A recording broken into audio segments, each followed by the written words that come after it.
বাচ্চারা, আজ তোমাদের বলবো একটা কচ্ছপ আর একটা খরগোশের গল্প। তাহলে শুরু করা যাক। একটা জঙ্গলে একটা খরগোশ থাকতো। ও সেই জঙ্গলে খুব জোরে জোরে দৌড়ে বেড়াতো। ও একবার কচ্ছপটাকে বলল, তুমি কি আস্তে হাঁটো, তুমি আমার সাথে দৌড়ের প্রতিযোগিতায় হেরে যাবে। কচ্ছপ বলল, আমি ধীরে হাঁটি ঠিকই, কিন্তু তোমার সঙ্গে দৌড়ের জন্য আমি তৈরি আছি। এরপরে দুজনে দৌড় শুরু করলো। খরগোশ খুব উত্তেজিত ছিল। ওর অহংকার ছিল ও হাওয়ার মতো জোরে দৌড়তে পারে আর ও নিশ্চয়ই জিতবে। অর্ধেক রাস্তা গিয়ে ও দেখলো কচ্ছপ অনেক পিছনে রয়েছে। ও তখন ভাবলো, এখন তো আমার হাতে অনেক সময় আছে, আমি বরং এই ঠান্ডা হাওয়ায় একটু ঘুমিয়ে নিই। এটা ভেবে ও ঘুমিয়ে পড়ল। জেতার লক্ষ্যে কচ্ছপ কিন্তু কোথাও থামলো না। ও চলতেই থাকলো। ধীরে ধীরে চলতে চলতে কচ্ছপ ঘুমন্ত খরগোশকে পেরিয়ে শেষ পর্যন্ত লক্ষ্যস্থলে আগে পৌঁছে প্রতিযোগিতা জিতেই গেল। তাহলে বাচ্চারা, এই গল্পটা থেকে আমরা এটাই শিখলাম, স্থির রেখে একভাবে ধীরে চললেও প্রতিযোগিতা জেতাই যায়। বাচ্চারা, আজ আমরা শুনবো একটা গাধা আর একটা থোপার গল্প। তাহলে শুরু করা যাক। একজন গরিব থোপা ছিল। তার একটা গাধা ছিল। গাধাটা খুব দুর্বল ছিল, কারণ ও ঠিকমতো খেতেও পেত না। একদিন থোপা একটা মরা বাঘ দেখতে পেল। ও ভাবল, আমি গাধার উপরে এই বাঘের ছালটা লাগিয়ে ওকে প্রতিবেশীর ক্ষেতে ঘাস খাওয়ার জন্য ছেড়ে দেব। কৃষকরা ভাববে ও সত্যিকারের বাঘ, আর ভয়ে সবাই ওর থেকে দূরে থাকবে। আর গাধাও তখন মনের সুখে কচি কচি ঘাস খেয়ে পেট ভরাবে। ধোপা তাড়াতাড়ি বুদ্ধিটা কার্যকর করলো। মানে ও যা ভেবেছিল ঠিক ঠিক সেটাই করলো। ওর বুদ্ধিটা সফলও হলো। এবার শোনো, তারপর কি হলো। তারপর হলো কি, একদিন রাতে যখন গাধা খেতে শস্য খাচ্ছিল, তখন দূরে অন্য একটা গাধার ডাকও শুনতে পেল। সেই ডাক শুনে ও এত উত্তেজিত হয়ে পড়ল যে ও তখন জোরে জোরে ডাকতে লাগলো। গাধার ডাক শুনে কৃষকরা ওর স্বরূপ বুঝতে পারল। ওরা তখন গাধাটাকে খুব মারল। এই জন্য বাচ্চারা জানো, নিজের স্বরূপ কখনো লুকোতে নেই। আর আমরা এটাও শিখলাম এই গল্প থেকে যে মিথ্যা কখনো বলতে নেই আর নিজের স্বরূপও লুকোতে নেই। এই গল্পটা হলো শহর থেকে দূরের এক জঙ্গলের। জঙ্গলের রাজা সিংহ নিজের গুহায় আরাম করে ঘুমোচ্ছিল। ঠিক তখন কোথার থেকে একটা ইঁদুর এসে সিংহের ওপর লাফাতে লাগলো। তার ফলে সিংহের ঘুম ভেঙে গেল।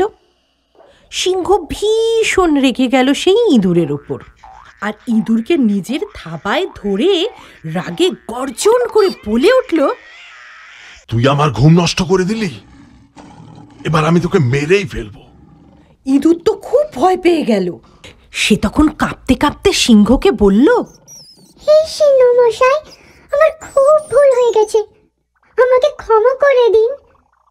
যদি আপনি আমায় ছেড়ে দেন তাহলে আপনার অনেক ভালো হবে, আর আপনার এই উপকারের আমি সময় এলে নিশ্চয়ই প্রতিদান দেব। এটা শুনে তো সিংহের ইঁদুরের প্রতি খুব দয়া হলো, আর ও তখন তাকে ছেড়েও দিল। কিন্তু সিংহ নিজের মনেই হাসতে লাগলো আর ভাবল,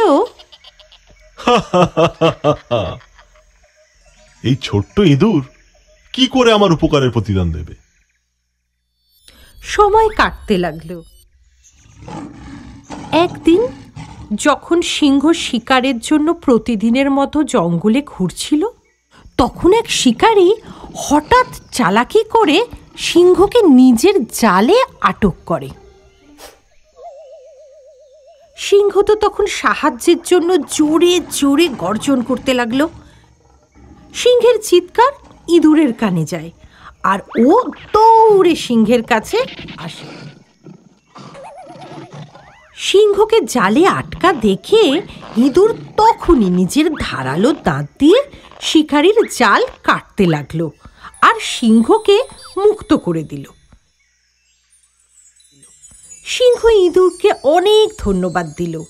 সেদিন থেকে সিংহ বুঝতে পারল যে কোনো প্রাণীর যোগ্যতা তার বাইরের রূপ দেখে আন্দাজ করা উচিত নয়, আর ছোট বড় এই বিভাজনও করা উচিত নয়। সবসময়ই সবাইকে সাহায্য করা উচিত, কারণ যে অন্যদের সাহায্য করে তাকেও বিপদে সবাই সাহায্য করে। বাচ্চারা, আজ আমরা শুনব বিড়াল আর বাঁদরের গল্প। অনেক দিন আগে এক গ্রামে দুটো বিড়াল থাকতো। ওরা দুজনে মিলে মিশে থাকত। ওরা যাই পেত দুজনে ভাগ করেই খেত। একদিন ওরা একটা রুটি পেল, কিন্তু রুটি সমানভাবে ভাগ করবার সময় ওদের মধ্যে খুব ঝামেলা হলো। একটা বিড়ালের নিজের ভাগের রুটি অন্য বিড়ালের রুটির টুকরোর থেকে ছোট মনে হলো, কিন্তু অন্য বিড়ালের নিজের টুকরোটা কখনোই বড় মনে হলো না। এখন কি করা যায়? যখন বিড়াল দুটি এর কোনো সমাধানই পেল না, তখন তারা এক বাঁদরের কাছে গেল। ওরা বাঁদরকে সব কথা জানালো আর তাকে এর একটা সমাধানও বার করতে বলল। সব কথা শুনে বাঁদর একটা দাঁড়িপাল্লা নিয়ে এলো আর রুটির টুকরো দুটো তার দুটি পাল্লার ওপর রাখল। মাপার সময় যে পাল্লাটা ভারী হলো সেই পাল্লার রুটি একটু ছিঁড়ে বাঁদর নিজের মুখে পুরল। এবার অন্য পাল্লাটা ভারী হলো, আর বাঁদর সেই পাল্লার রুটিও ছিঁড়ে তার মুখে পুরল। এইভাবে বাঁদর কখনো এই পাল্লা থেকে কখনো আবার অন্য পাল্লা থেকে রুটি বেশি আছে বলে ছিঁড়ে নিয়ে নিজের মুখে পুড়তে লাগলো। দুটি বেড়ালই চুপ করে বাঁদরের রায়ের অপেক্ষা করছিল, কিন্তু ওরা যখন দেখতে পেল রুটির দুটো ছোট ছোট টুকরোই পড়ে আছে, তখন ওরা বাঁদরকে বলল, তুমি চিন্তা করো না বাঁদর মামা, আমরা নিজেরাই ভাগ করে নেব। এটা শুনে বাঁদর বলল, তোমরা যেটা ভালো বোঝো করো, কিন্তু আমারও মেহনতের দাম মেলা উচিত। এই বলে বাঁদর বাকি রুটির দুটো টুকরোই নিজের মুখে পুরে দিল আর বেড়াল দুটোকে ওখান থেকে তাড়িয়ে দিল। দুটো বেড়ালই নিজের ভুলের জন্য খুব দুঃখ পেল।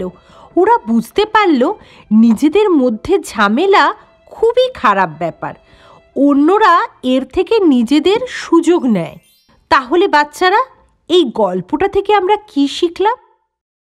কখনোই লোভ করতে নেই, আর নিজেদের মধ্যে ঝামেলা করে সম্পর্কও খারাপ করতে নেই। কারণ যখনই আমরা নিজেদের মধ্যে ঝামেলা করি, তখনই বাইরের কেউ এসে এর থেকে সুযোগ নেয়। তাই ঝামেলা না করে মিলেমিশে থাকা উচিত। এই গল্পটা হলো শহর থেকে দূরের এক জঙ্গলের। জঙ্গলের রাজা সিংহ নিজের গুহায় আরাম করে ঘুমোচ্ছিল। ঠিক তখন কোথার থেকে একটা ইঁদুর এসে সিংহের ওপর লাফাতে লাগলো। তার ফলে সিংহের ঘুম ভেঙে গেল। সিংহ ভীষণ রেগে গেল সেই ইঁদুরের ওপর, আর ইঁদুরকে নিজের থাবায় ধরে রাগে গর্জন করে বলে উঠল, তুই আমার ঘুম নষ্ট করে দিলি, এবার আমি তোকে মেরেই ফেলবো। ইঁদুর তো খুব ভয় পেয়ে গেল। সে তখন কাঁপতে কাঁপতে সিংহকে বলল, হে সিংহ মশাই, আমার খুব ভুল হয়ে গেছে, ছেড়ে দেন তাহলে আপনার অনেক ভালো হবে। আর আপনার এই উপকারের আমি সময় এলে নিশ্চয়ই প্রতিদান দেব। এটা শুনে তো সিংহের ইঁদুরের প্রতি খুব দয়া হলো, আর ও তখন তাকে ছেড়েও দিল। কিন্তু সিংহ নিজের মনেই হাসতে লাগলো আর ভাবল, এই ছোট্ট ইঁদুর কি করে আমার উপকারের প্রতিদান দেবে। সময় কাটতে লাগলো। একদিন যখন সিংহ শিকারের জন্য প্রতিদিনের মতো জঙ্গলে ঘুরছিল, তখন এক শিকারী হঠাৎ চালাকি করে সিংহকে নিজের জালে আটক করে। সিংহ তো তখন সাহায্যের জন্য জোরে জোরে গর্জন করতে লাগলো। সিংহের চিৎকার ইঁদুরের কানে যায়, আর ও দৌড়ে সিংহের কাছে আসে।